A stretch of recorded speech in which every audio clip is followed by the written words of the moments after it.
Rico, what's going on, buddy? Not too much. Just enjoying the long road trip we're on. How did last night go? Did Greig pull any shit or what? No, he did not. Fortunately for us, he missed a pretty good opportunity to get back within 1 or 2 goals there. So it worked out for us last night. How's it for you coming back to the hometown? I remember for me, pretty much every time I played, I was playing for free. So is there a lot of tickets requests for tonight? Oh yeah, I'm trying to get everybody to get their own, but it never works. My family's actually been following us around on the trip on the train, so it's been kind of fun seeing them in Montreal and Ottawa, and then we'll have a lot of people in at the Toronto game, but we play in Buffalo too. Everybody usually just comes to Buffalo. It's a lot cheaper and easier to get tickets there. I won't lie, I'm a bit guilty of that last year. Went to the game last year. It was a tough outing for the Anaheim Ducks. We'll say that. But Rico, I mean, how's the season going? How you feeling? Of course, March 8th getting closer and closer, and it's just been one of those years in a contract year, obviously. Yeah, you know what? The year's been good. I've been happy with my game and more as of late in the last month or so. And then, yeah, it seems like every year people ask it, and my name comes up around trade deadline, but now with the expiring contract, it's, there's more to it, I guess. So that's been not new to deal with, but I guess there is more talk and what's going to happen. And then every year too, you don't really know when the trades are going to happen. Now we've seen 2 early trades, and that's kind of push things along and push the talk and the rumors of those things. So just trying to deal with that and keep playing and trying to keep focused on my game and making sure it's at a top level, whenever that may come. 6 years since your last playoff game, 12 years since your crazy run with the New Jersey Devils. What would it mean to you to get back into a playoff setting?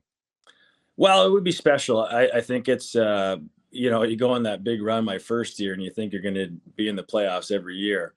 And then as a young player, you learn the business side of things pretty quickly, and things kind of go the other way. And it feels like been rebuilding ever since wherever I've been. So, the trade to Anaheim, we had a good run and got ourselves in, but fell short pretty quickly in the playoffs. So, that's the opportunity that every player wants. That's what we play for. And so, we just wait and see what happens and where things may fall for me. But just to have the opportunity to get back there would be pretty nice.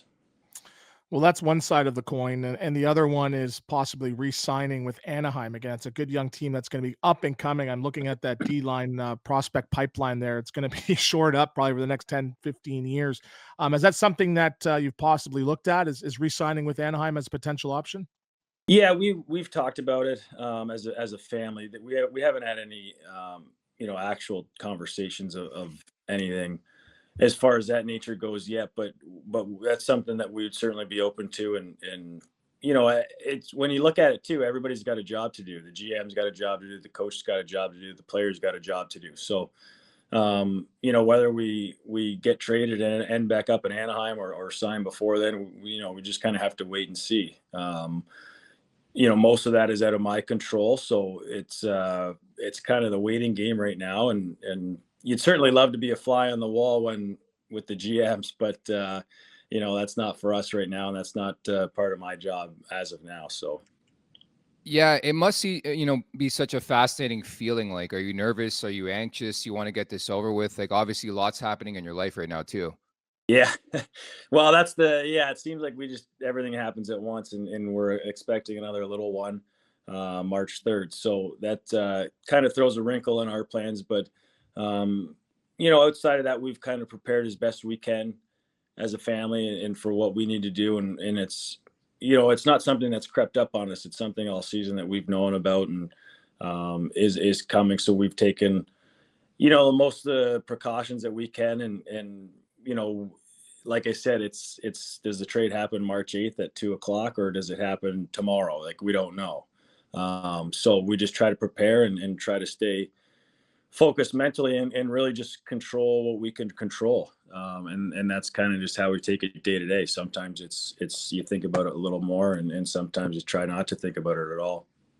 I do not hesitate an opportunity to bring up Matt Nichol. How important has he been for your preparation for the season and playing, 82 games? Well, he's been great. And for me too, I've been with Maddie now for a handful of years. And just going to the gym, it's a place you want to go, and it's a ton of fun to be there. Over the years, you see so many guys coming in and new players and trying to take their game to the next level. So, and that was me when I first started too. So, he's been tremendous for me. I think the summer is always a lot of fun being there. And for me, the last two seasons too, with injuries, going to see Maddie and getting his expertise on those things and making sure we correct the body, properly. And that does take time. And he's been a tremendous asset in my career and a big reason of why I've been able to play for a long time. So, as mentioned, you guys are taking on the Toronto Maple Leafs on Saturday night. This is Leafs Morning Take, so we'll do our best to draw parallels. You just never know what happens, whether at the trade deadline or in the offseason with free agency. But the one thing people don't know about you, your father-in-law is Stumpy Thomas. What's that like? Yeah, it's great. We have a lot of fun together, spend a lot of time together, and especially in the offseason, me spending time in Toronto. So it's always fun. We chat hockey a lot and get golfing quite a bit and those sorts of things. So it's been awesome. He's again, another kind of asset to pick his brains at times when things are going on, and whether they're going good or they're going bad for me on the ice. So try to take advantage of that, and then we have a lot of fun.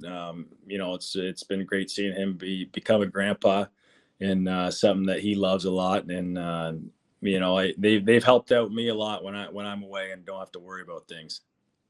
And lastly, Rico, I know you got to fly here, but the big topic of conversation in this market the last week, the Morgan Rielly situation, would you have reacted the same way? Like, what did you make of that whole thing? Yeah, I thought the reaction was fine and fair.